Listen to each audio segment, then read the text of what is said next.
చాలాసార్లు కొన్ని సినిమాల ట్రైలర్ చూసే వరకు అవేం సినిమాలో చెప్పడం చాలా కష్టంగా ఉంటుంది. కానీ ఒక్కసారి ట్రైలర్ చూశాక మాత్రం ఎక్కడి నుండి లేపేసి తీశారా అంటూ జనాలు ఇట్టే పసిగట్టేస్తారు. ఇప్పుడు యావత్ సౌత్ ప్రేక్షకులు అలాంటి ఒక ట్రైలర్ గురించి తెగ డిస్కస్ చేసేస్తున్నారు. హీరో సుశాంత్ సింగ్ రాజ్పుత్, నేనొకడినే ఫేమ్ కృతి సనోన్ హీరో హీరోయిన్లుగా రూపొందిస్తున్న రాబ్తా సినిమా ఉంది చూడండి. అబ్బో, అది అరాచకమనే చెప్పాలి.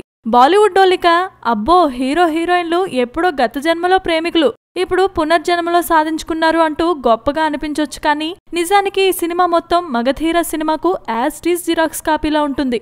కాకపోతే తెలుగులో రామ్ చరణ్ స్టంట్స్ చేసే కుర్రాడిగా కనిపిస్తే ఇక్కడ మాత్రం ఫారెన్ లో పనిచేసే అబ్బాయిగా హీరోని చూపించారు. ఇక్కడ డాన్సుల్లో స్టెప్లు ఎక్కువ, అక్కడ సీన్లలో లిప్ కిస్లు ఎక్కువ.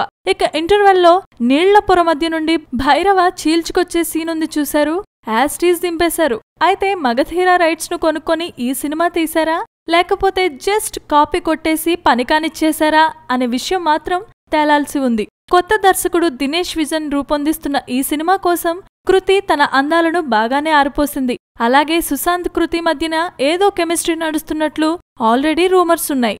కానీ ఈ ట్రైలర్ చూశాక అవి నిజమేనేమో అనిపించక మానదు. Please subscribe. Hi, it's me Purna. Please subscribe.